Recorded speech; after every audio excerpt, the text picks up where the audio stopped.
Hey guys, the other day I had a group that I just really started to get associated with invite me down to Memphis for an event. My response was, "Hey, let's do it."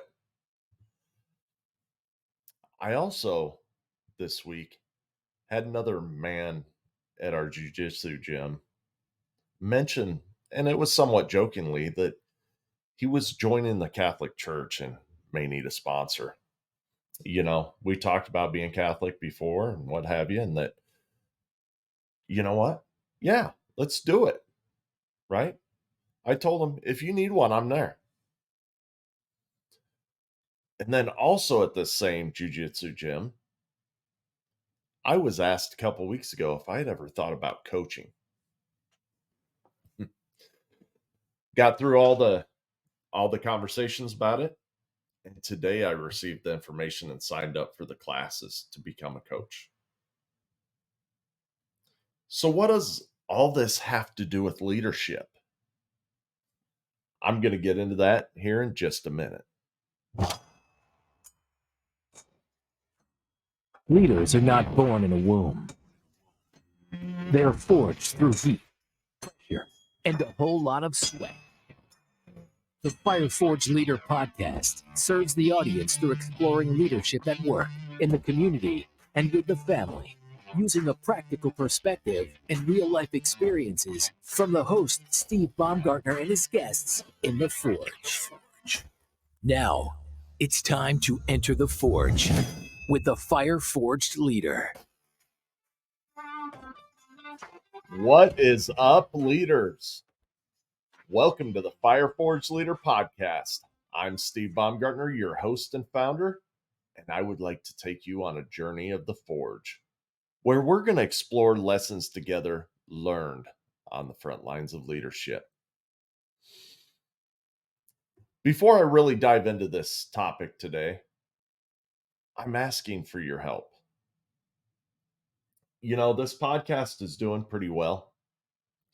We've been on this journey for a little bit over a year.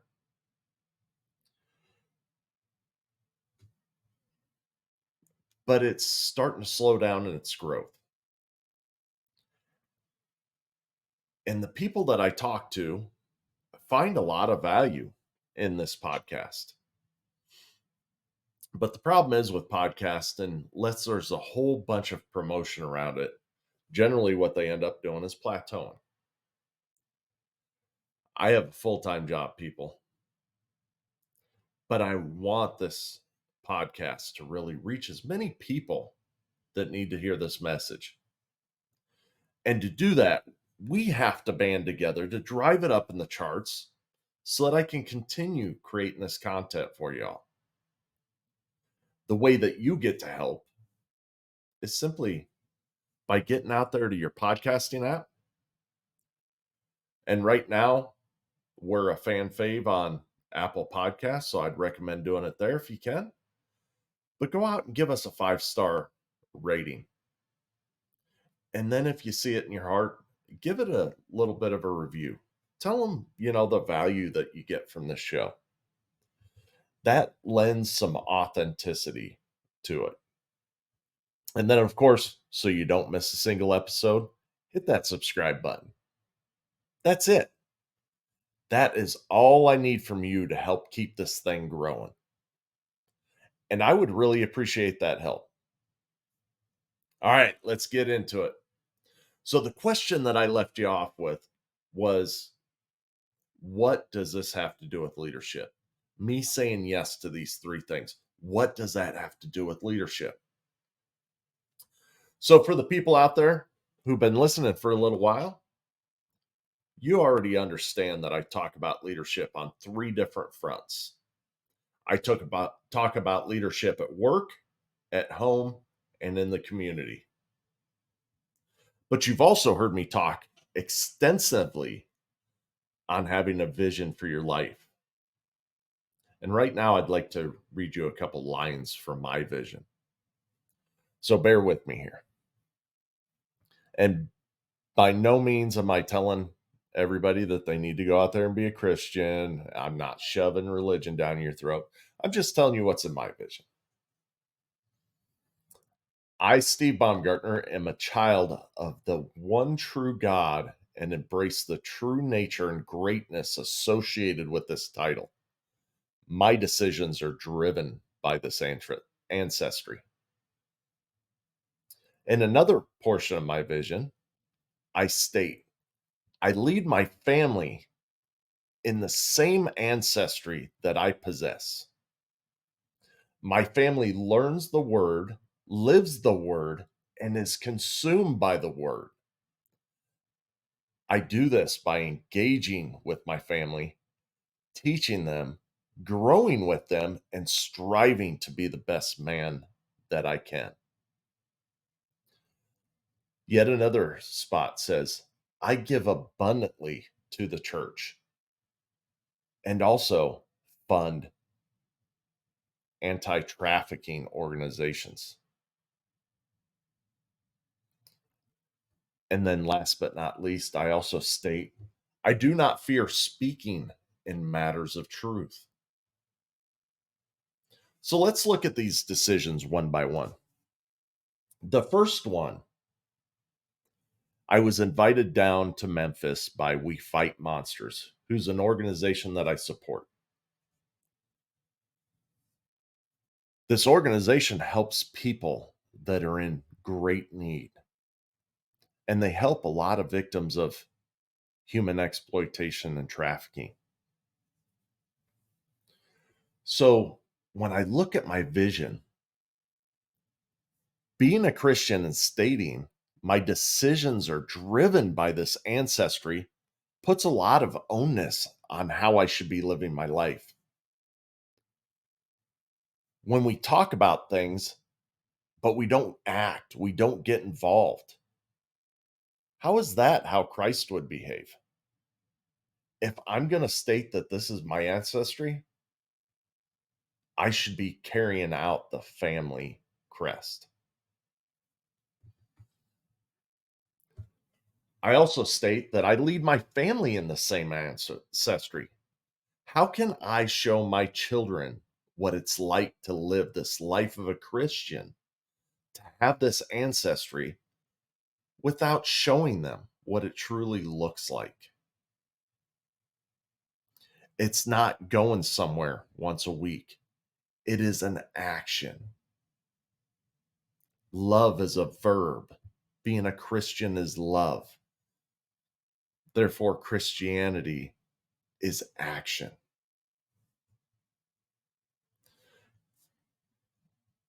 And when I state I give abundantly to the church and anti trafficking organizations, giving isn't simply money, it's also time and talent.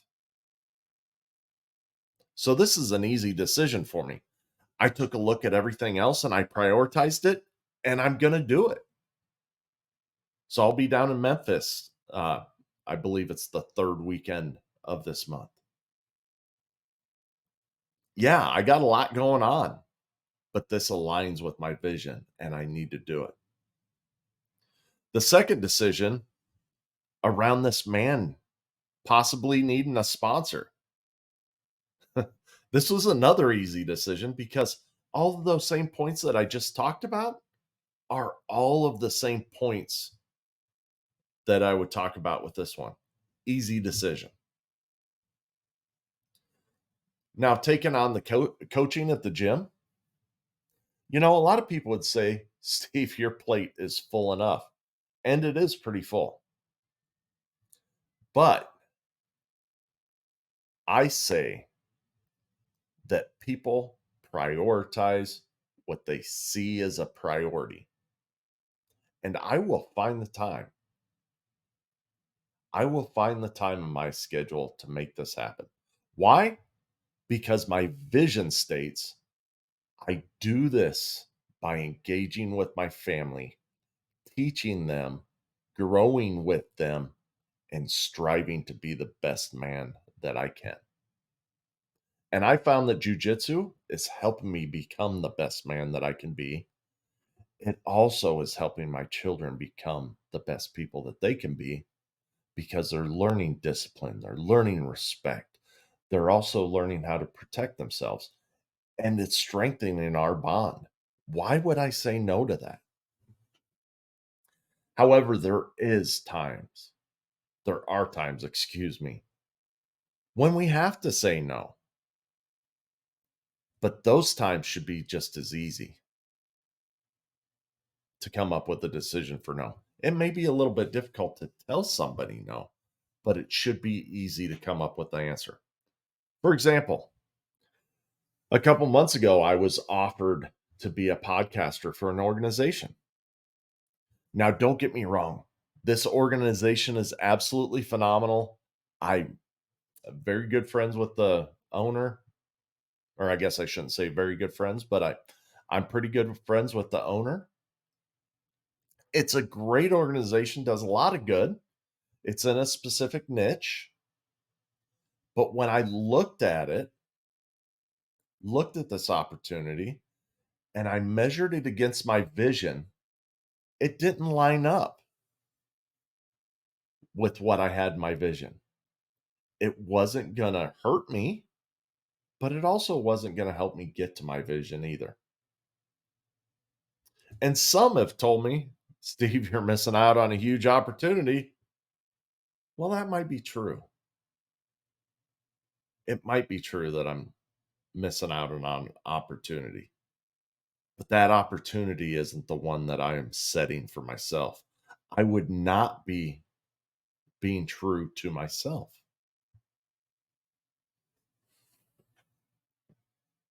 Hmm.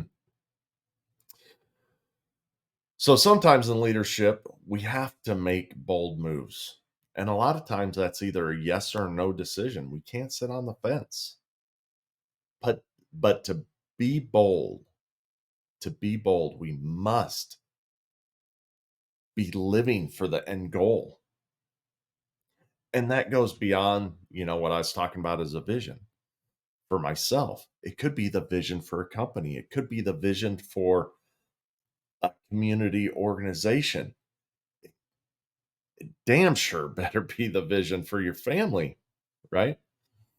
Some other examples is I said yes over the last couple of years to homeschooling our children because it lines up with our vision better than public school does. And everything should be guided by this. All right, so I digress. To keep from rambling, let me just leave you with this. Go firm up your vision. If you don't have one, you need to figure it out. All right. And I know looking at a vision, it's a daunting task. And if you've never done one, you're probably already lost. So I'm going to offer this up today. If you do not have a vision for your life, contact me and I'll help you get started. Once that you have that vision, though, you need to really learn how to say yes to things that line up with it and no to what does not line up with it. And that takes some practice.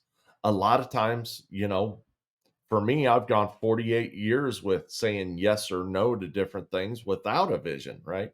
Excuse me. I've had a vision for quite a few years now. So 40 some, let's just say 40 some. But I would just say yes or no because of whatever, right? I wasn't prioritizing things in my vision because I didn't have one. So what did I do? I sat in front of the TV. I didn't do things with my kids. I made a whole bunch of bad decisions because I didn't know what to say yes or no to. So once you have your vision, you need to learn how to say yes and no to different things. And then remember this always, to embark on any journey, you got to know where you're at today and where you're going. Otherwise, to put it simply, you're lost. So once again, leaders, you have come here to listen to a message, but listening is not enough. What are you going to take and apply this week, this month, and this year from this episode? And I want you to remember, when you become a better leader, you become a better spouse, a better parent, a better coworker, and ultimately that person that others want to follow. So I invite you to grow in your leadership skills for your family, for your community, and for the ones you lead at work. But above all others, do it for yourself. Once you put on that oxygen mask, you can help everybody else. So go out there and lead with intent, my friends. You have just experienced the heat and pressure of the forge. Remember, words without action are meaningless. Now, after the heat of the forge, shape your thoughts, quench your brain, then put your new tools to use, adding to your leadership. Tune in next week for more lessons from the forge.